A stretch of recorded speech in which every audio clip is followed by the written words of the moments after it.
Good evening, lovely tubers. White Mexican back again for another deck profile slash deck update for my Kashtira build. I went to an extremely small humble locals tonight. It was about 8 players, if even that.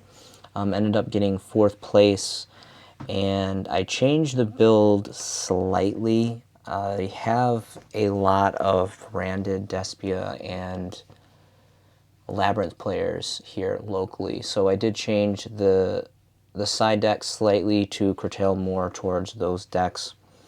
That's really kind of the only, and then a couple of cards I shifted. I think one card in the extra deck as well. So really quick, I'm just gonna do a turbo through the deck profile for you guys, and then we'll get into the details of the 3 matches today from the local tournament. So for Magic cards in the main deck, 1 Called By, 1 Terraforming, Triple Planet, Triple Theosis,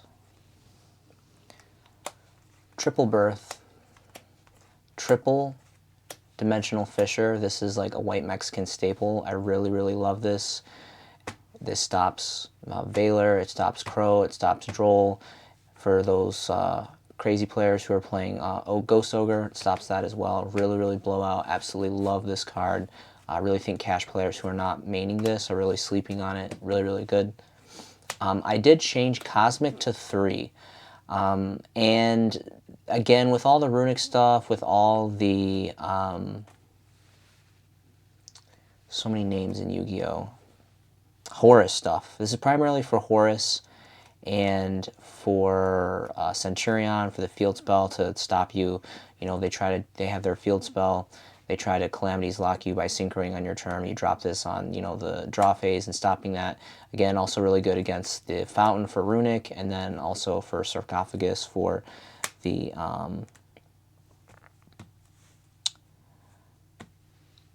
Horus stuff. And then also it's really good on Fire Kings if you're under Shifter or Dimensional Fissure. You can proc this to blow up their Fire King Island, and it clears their whole board, and because it, you know, their own effect from their own field spell. And then also, you know, it just completely blowout. If you're under Fissure or Shifter, it's completely blowout. It wipes their field and just removes everything played. Really great. I am switched over to the triple Raigeki. I was playing 2 and 1 Dark Hole, 2 Raigeki. I'm trying out the 3 Raigeki. Obviously, this isn't super good against Fire King unless you are under removal, so it can be pretty blowout if you are. If not, it's not so great, but around other matchups, it's still pretty good. You know, going first or second, it's still like a super good card. Obviously, it's a primarily going second card, but you can still proc it later in the game, and it's still pretty blowout. So it's been working out so far. So I feel safe still maining the 3 Raigeki. For digging, the 3 Prosperity, again, I haven't really found an alternative as far as draw power and kind of digging and getting to those key resources as efficiently as Prosperity. So right now, the playset of Prosperity is what I'm utilizing. A single Ogre, a single Scareclaw, triple Fenrir, triple Unicorn, triple Rise Heart. Again, I run 3. Some players don't run 3. They'll run 2 or 1. I think it's critical to run 3. This is such a combo starter. It's really great. Helps you get out of kind of trashy hands. It kind of helps you proc through disruptions. If you get your Unicorn or Fenrir negated, really good stuff. And then the removing from the deck is just, it procs off so many plays and potential combos. So it's super good. So I really am an advent fan of running 3 in the main. Sometimes for siding, you know, stuff, I can kind of go over some siding stuff like later when I go over the side deck. Very rarely, in usually game 3, I'll cut one of these out as a side, but again, starting with 3 is really important. Of course, the 3 Shifter. Really funny story, I actually got to practice off twice against a Fire King player, and I think it was super nice. It was pretty cool. And then triple Ash. That rounds up the main deck. So very minor changes. You can kind of see the pattern flows. A lot of these things are still the same. For the extra deck, very minor changes. I think I just did a 1-card turnover. So Still running the 1 Baron, 1 BLS Link, really, really good. I don't go... I've never actually summoned this. Since putting this in the extra deck, I haven't summoned it yet, but the viability and the versatility of just having this as an option if it doesn't become prosperity fodder first is really, really great. Absolutely, like, love just having this as an option to get over things. SP, Typhon, 1 Zeus.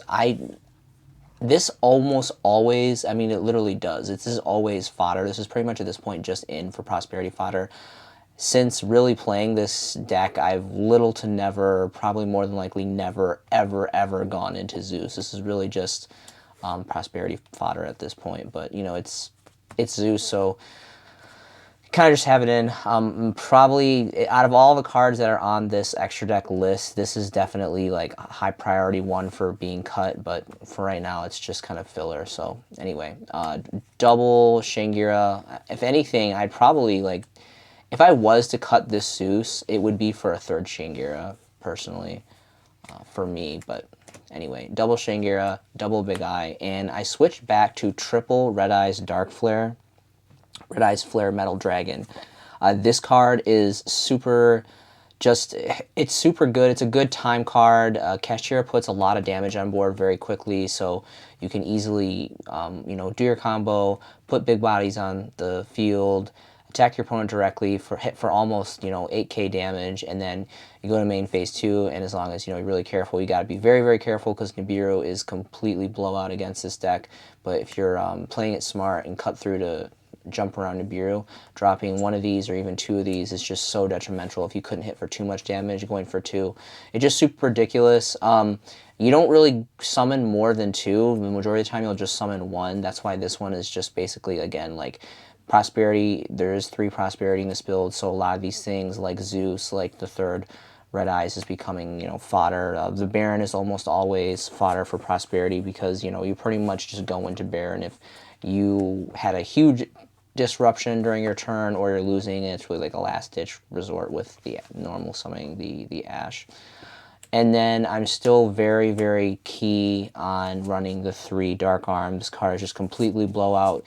Yes, it does have a severe limitation of it having to target, but the sheer fact that you can destroy multiple cards multiple times per turn, and it gives you a removal, spot removal from the graveyard to proc your Theosis or to get a resource into, you know, well, I guess, you know, Birth you can summon from Graveyard or Banish Zone, but it just starts to recycle your resources, per se, especially with Theosis, and moves things around. It's just super, super good, so I'm still an avid fan of having 3 Dark Arm.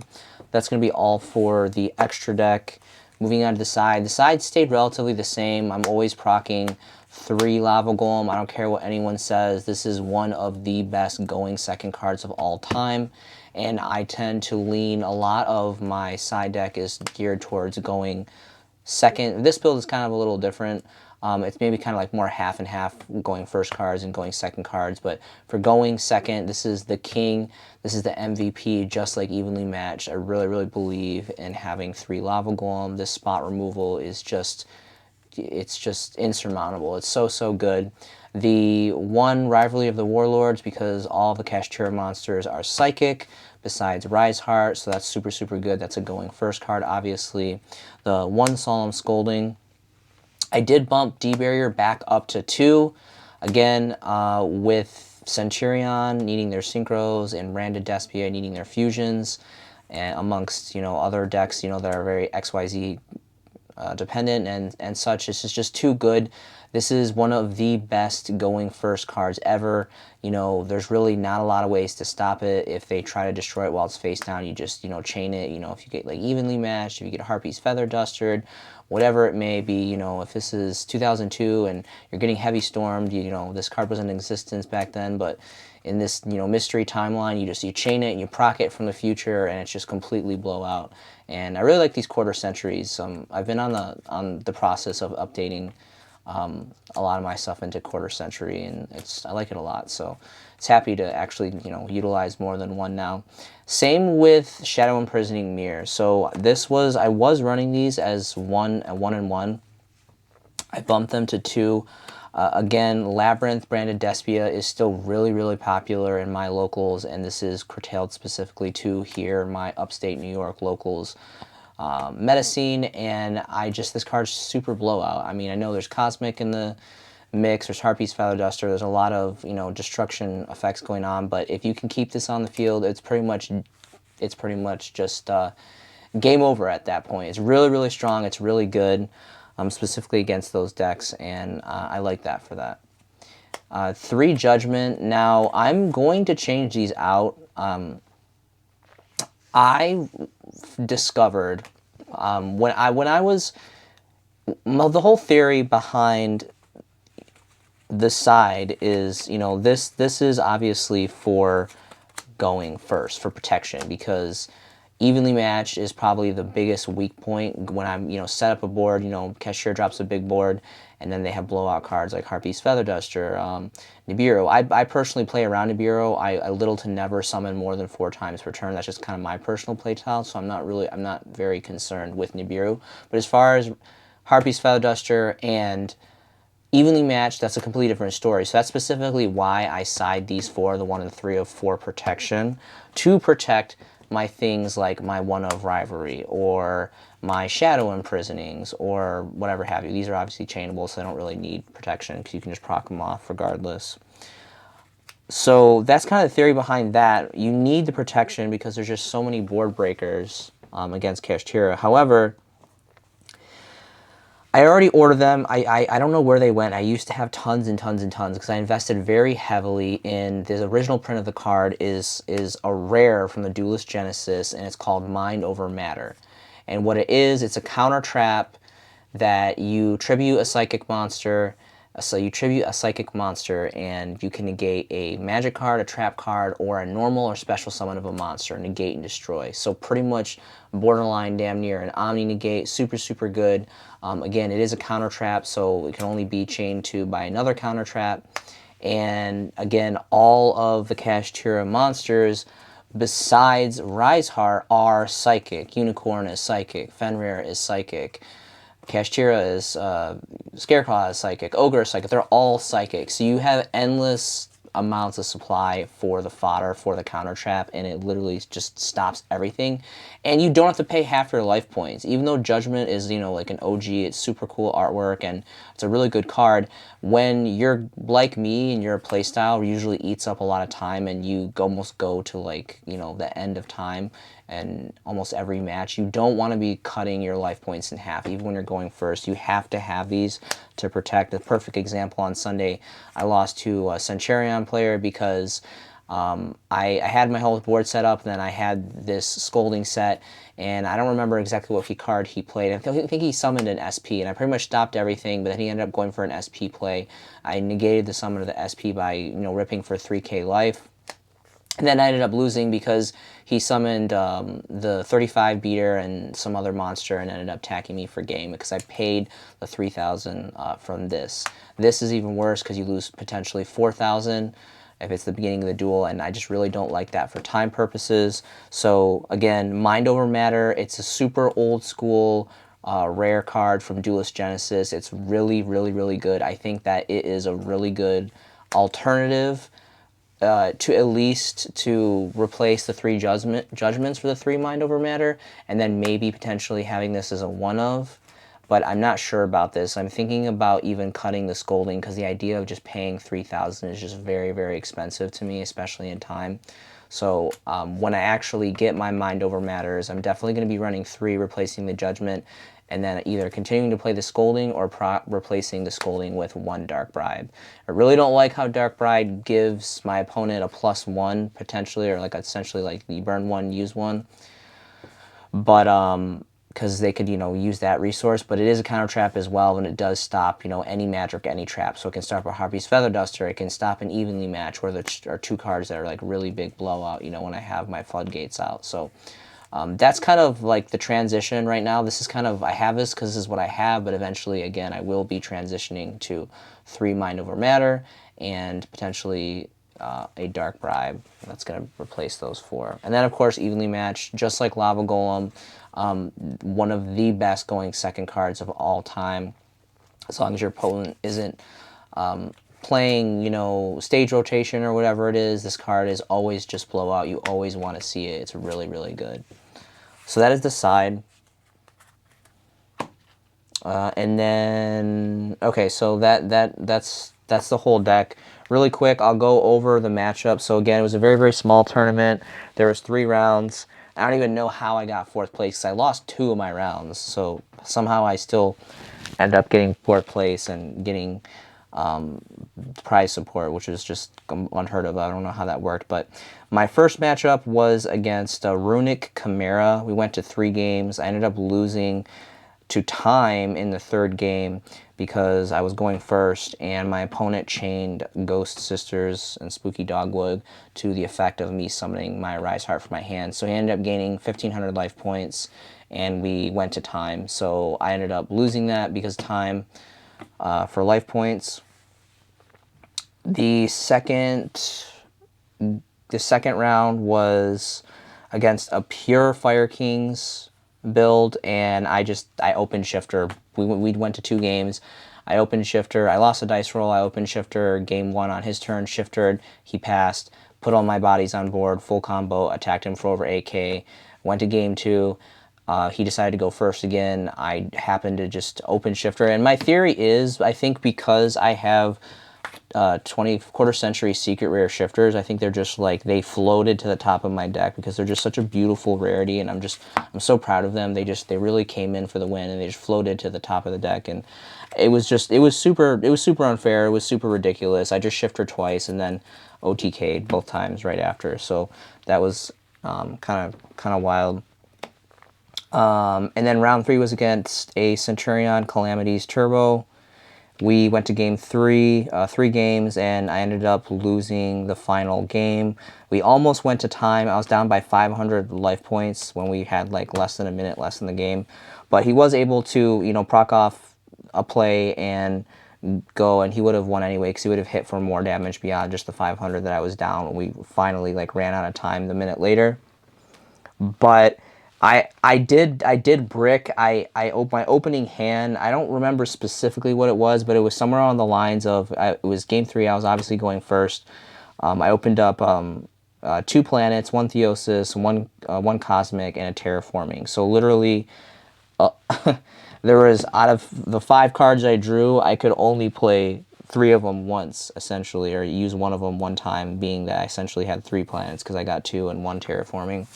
And then a Theosis, and like no monsters, all magic cards, which there's, you know, a very heavy magic card count in this, so you know, not gonna happen all the time, but unfortunately, you know, very, very poor hand.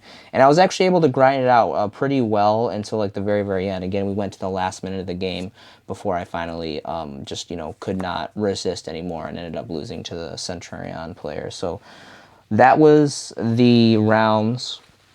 Obviously it was $5 entry, and you know, we got an OTS 20 for entry, and then the store that we go to, they just randomly sometimes they'll give us extra ones. So I ended up getting an OTS 20, OTS 23, and I think it was like $4 or $3 store credit or something. Obviously it was just like, you know, almost nothing, so I just stocked the store credit.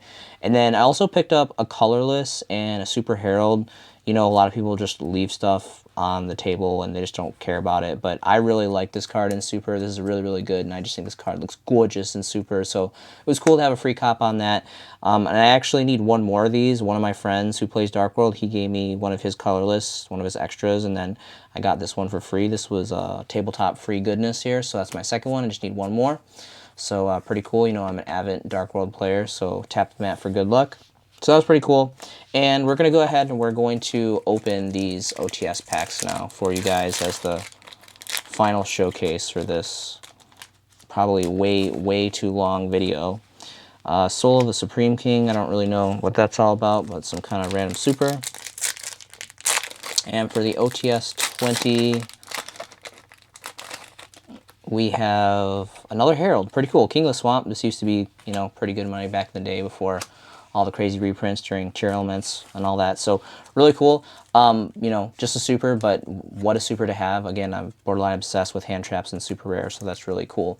that is all I have for you guys tonight. I hope you guys are having a wonderful night. This has been a showcasing by Autumn's Allure. My name is the White Mexican, and I will see you in the next video.